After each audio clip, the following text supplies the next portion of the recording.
Antenados na geral, ao vivo para todo o Brasil, finalizando a nossa série de grandes juízes de Israel. Estamos falando agora no período onde Samuel, ele é profeta, é o último juiz e o povo pede um rei. Ele já não sabe o que faz. Rei, rei, rei. Deus fala, ó, não estou rejeitando a você não, Samuel, estão rejeitando a minha teocracia. E o povo fala, ó, quem é a pessoa que o povo escolhe e tudo mais, era Saul. Como é que vocês entendem isso? Ele vem de uma linhagem de 14 profetas, durante um período de profetas que Deus levantava pessoas, daqui a pouco, poxa, eu que vou acabar esse ciclo de profetas. É como se ele botasse a culpa em cima dele, como se fosse talvez um cara que, poxa, eu sou o técnico da seleção que peguei 7 gols, assim, né? Tem toda uma história, eu que estou acabando com essa história, estou quebrando. Como é que vocês entendem esse período de Samuel, esse conflito que ele viveu e a questão da escolha? Porque eu acho que foi um conflito duplo, né? Não só essa questão do término do período dos juízes, de escolher um rei, e daqui a pouco ele teve que escolher outro rei enquanto Saul ainda era vivo. Como é que vocês entendem que foi para Samuel viver esse tipo de situação? Eu vejo aí que teve 2 eventos críticos, né, na vida de Samuel, quando ele teve que escolher o primeiro rei. Quando ele escolheu o primeiro rei, o povo... Já foi contra a vontade dele, já. Já estava contrariado, mas ele foi. Foi lá e fez o que tinha que ser feito. Tempo mais tarde, Deus vai lá e unge o outro, mas o outro está vivo, o que eu vou fazer? Mas vai lá, ele foi lá, ungiu.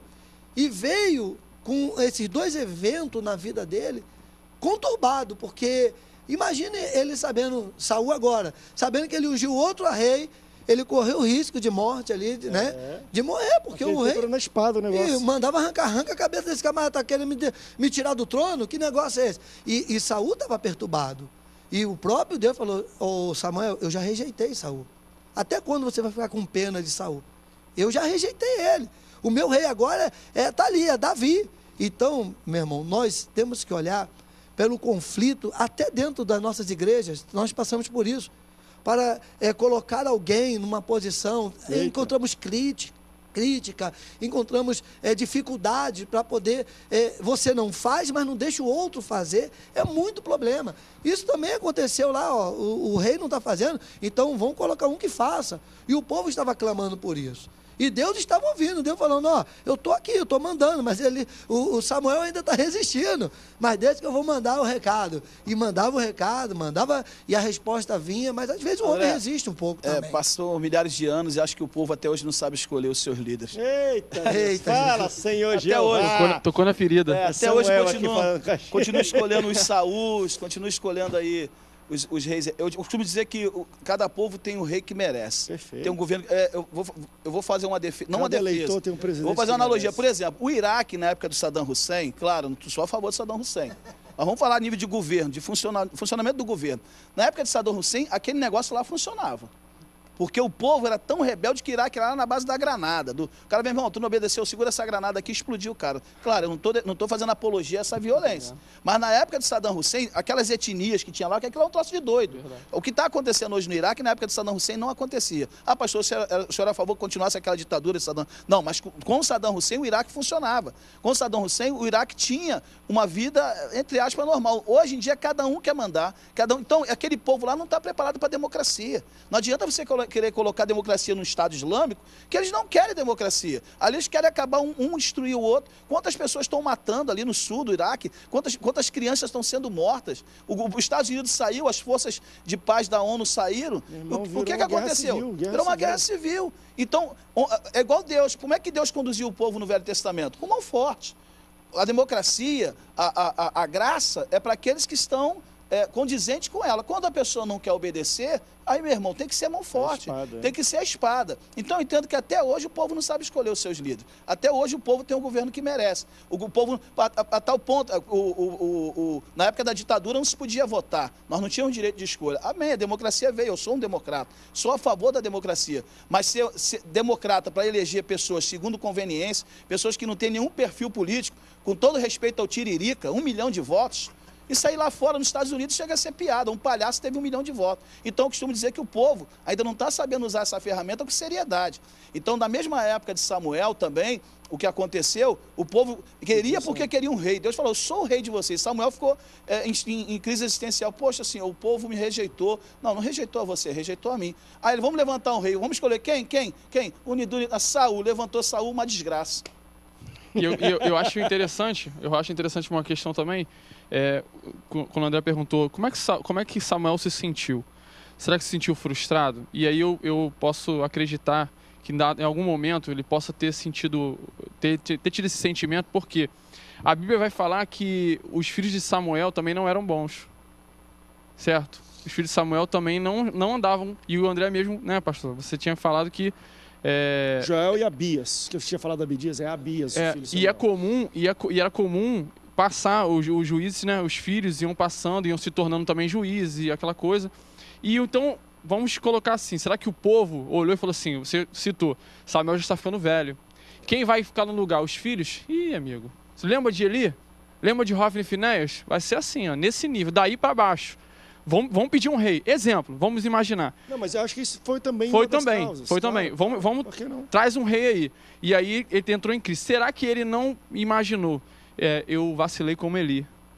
Eu não ensinei bem meus filhos, agora o povo... Será que a culpa é minha?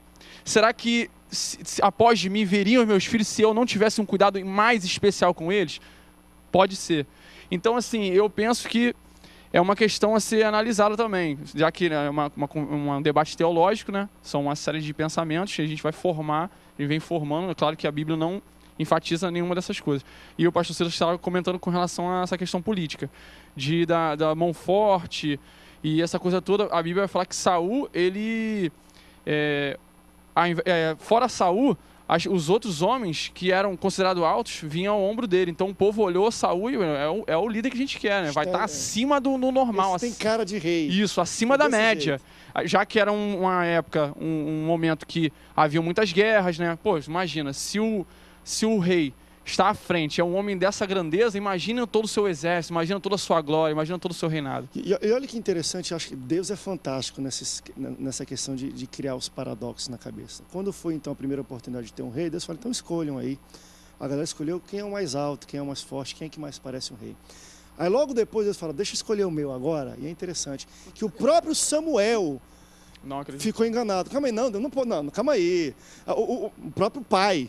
Né? Não vai ser esse mesmo, esse aqui é mais fraquinho. Ele foi justamente no contrário do conceito que o povo tem para escolher. É engraçado isso, né? Deus, a cabeça dele é totalmente diferente da nossa. E também, André, na época dos juízes, quando Israel saía à guerra, como saiu com Gideão, aí Gideão fala, tem 22 mil, Deus falou, é muito. Tem 10 mil, é muito. 300, porque Deus mostrava que apesar de ter um líder ali, não era eles, era Deus, é ele que comandava. Ele não dava a glória. Eles não lutaram. Não, Deus não dava a glória para outro. Então Deus sempre usa aquilo que Paulo falou depois lá, que Deus chamou as coisas vis, desprezíveis, as coisas que não são para confundir as que são. Essa premissa de Deus continua. Então Deus, com certeza, esse paradoxo, pega lá um menino de 15 anos. Um menino que ninguém dá nada para mostrar que sou que eu. Dormia com as ovelhas, fedendo a ovelha, um garotinho raquítico e totalmente contraditório ao que era Saul. Tanto que a armadura de Saul não deu em Davi. Tamanho era GGG, Davi era PP. PP é ótimo. Não dava, meu irmão. Então, realmente, está certo. Então, mesmo Deus colocando os seus líderes, Deus está sempre na sua soberania.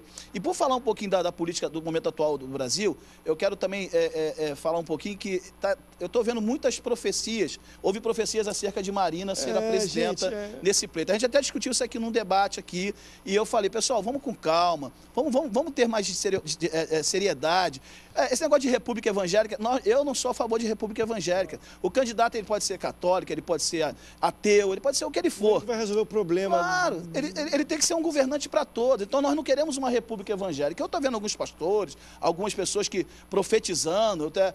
Na verdade, para mim, isso tudo é profetada. Isso tudo é emocionalismo. Então a Marina ia numa igreja, chegava numa igreja e levantava um profeta. Eis, por quanto eu vejo aquela rampa, olha você assumindo. Então, e cadê as profecias agora? Então nós, evangélicos, nós somos, quero deixar bem claro, eu particularmente, aliás, deixa eu falar por mim, eu sou a favor do Estado laico, eu sou a favor do Estado independente das religiosidades, todos têm que ter o direito à sua religiosidade, como o artigo 5º da Constituição nos dá.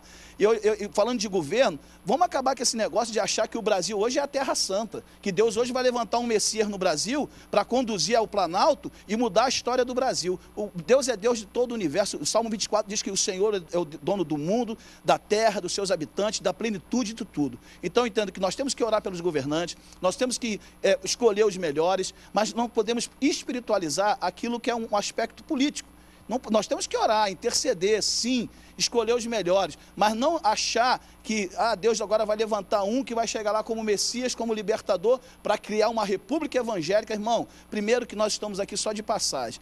Eu entendo que eu sou cidadão do Brasil, mas eu sou concidadão do céu. Eu entendo que nesse período que nós estamos aqui, nós temos que exercer a nossa cidadania, temos que exercer as nossas responsabilidades, mas nós não podemos estar espiritualizando sucessão presidencial através de profecias que não está se cumprindo. Infelizmente, as pessoas estão se deixando enganar pelo emocionalismo. Eu vi vários vídeos no YouTube sobre profecia de Marina, e Marina não chegou nem no segundo turno para mostrar que Deus é soberano. Eu tenho 5 minutos para terminar, e como a gente está ao vivo, eu gostaria da gente falar um pouco mais de política mesmo, porque eu acho que esse é um bom momento. A gente já acabou o primeiro turno, os legislativos hoje foram todos escolhidos, algumas cidades, e o Brasil tem segundo turno como presidente, e algumas cidades têm também o seu majoritário de governo como segundo turno. A minha grande questão, e mais uma vez eu volto a falar, a gente falou muito sobre política, né? Até antes disso, que é o seguinte: a gente vê um pouco disso aqui. Todo povo tem o governo que merece.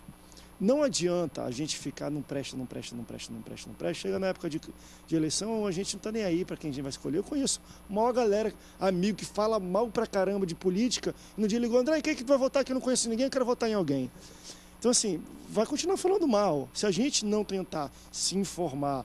E aí, gente, é uma questão do meu coração. Eu também acho que um presidente evangélico, embora eu votei na Marina. Votei também, vou declarar meu voto aqui. Eu acho que eu vou votar em evangélicos, mas eu não acho que eles são a salvação, não são Cristo, o Messias na Terra, não são. Estão ali para fazer leis, ponto. Às vezes também a gente superestima o que o nosso governante vai fazer, às vezes a gente não sabe nem o que ele vai fazer, não sabe nem o que se faz, às vezes, um deputado federal, um deputado estadual, o cara, eu vou votar nele porque ele vai construir igreja. Ele nem pode, tem nada a ver, ele faz lei.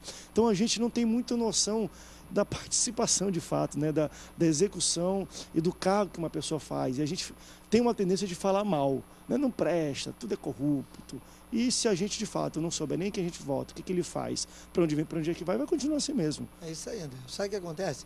Eu vi pessoas indo votar, pegar o papelzinho no chão, esse aqui que eu vou votar. Eu vi muita gente fazer isso. E aí amanhã fica falando mal, né? Aí não presta, esse político ladrão. Pô, você colocou aí quando ele precisar de um hospital, ele vai lá para o hospital, vai reclamar com quem? Porque foi o político que ele colocou lá. A educação está de mal a pior, porque foi o político que ele colocou lá, porque não está interessado, ele não viu o projeto de governo, ele não viu o que aquela pessoa tem interesse de fazer pela nossa sociedade.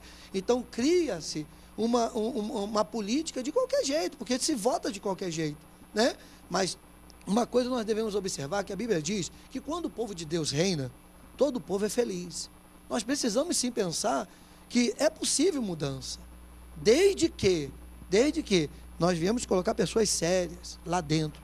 Pastor, desculpa discordar um pouquinho, porque olha só, os reis de Israel, eles eram filhos de Deus, bíblico, eram servos de pastor. Deus. Roboão, isso é bíblico. Roboão, não, mas calma aí, a Bíblia diz que Salomão, ele foi um rei dado por Deus e fez um monte de coisa errada. Fez. Saul foi um foi rei. sábio. Então as pessoas querem hoje se irmaram que tem que ter um presidente hoje, que espiritualmente tem que ser dado por Deus, profeticamente dado por Deus, que vai mudar a história do Brasil. Toda autoridade é constituída por Deus, seja ele evangélico, católico, quando o justo reina, constituída por Deus. O povo não geme. Mas eu já vi muitos que foram colocados na história da Bíblia como justos. Nós temos que acreditar. E erraram, e falharam. Mas nós temos que acreditar nisso. Mas o que eu estou falando, assim, eu acredito nisso, mas é um novo momento. Não é Deus que escolhe mais isso, somos nós que escolhemos quem nos governa. Né? Para mim esse é o ponto. Então se o cara está ladrão, fala que ele é ladrão, ele coloca ele lá. Quem é pior? E assim, eu acho que hoje o que muda, sério mesmo, e do coração eu falo isso, não adianta ficar falando, poxa, esse problema aqui no meu bairro, aquilo vai mudar, e se eu não tenho uma ação, eu acho que hoje a política é mais de baixo para cima do que de cima para baixo. Nós como igreja, povo unido, podemos fazer muito mais do que um presidente, muito mais do que um governante. Isso aí. Embora o governante possa facilitar e agilizar. Mas, meu irmão, quando o guarda te para e o PVA está atrasado da propina, Qual a tua diferença de um cara que rouba lá em cima? Nenhuma. Se a gente começar a parar com esse jeitinho brasileiro, esses negocinhos, a gente poderia ter um dia moral para falar alguma coisa e até reclamar de Deus. Deus, por que isso acontece? Se Deus fosse falar todos os desvios de caráter, todo tipo de corrupção que a gente faz no dia a dia, meu irmão, a gente não ia nem falar de política, a gente ia falar que eles são os caras mais lindos do mundo. Olha, a gente tem que nos tratar para tratar eles Neemias, depois. ele serviu num governo pagão, mas Artaxerxes foi usado ali para poder liberar ele, para libertar lá o povo, para dar condição. Então eu vejo Deus usando ímpios para nos abençoar. Então nós temos que orar pelos governantes, independente do credo dele, para que eles sejam um canal de bênção para toda a nação e não para uma república evangélica. Entendeu, crente? Então, tem segundo turno ainda, em muito lugar para governador, para presidente. Ore, bote a mão na consciência e veja quem você deve votar. Já que estamos falando de juiz, falando de reinados aqui, estamos falando de política, vote na pessoa certa nesse segundo turno. Obrigado, pastores, pela presença de vocês. Hoje não tem nada. Terminamos a nossa série de grandes juízes de Israel. Já fizemos uma de rei. Não vou fazer de presidente do Brasil, não. Muito obrigado pela sua audiência. Deus te abençoe e até o próximo Antenados na Geral. Tchau, tchau.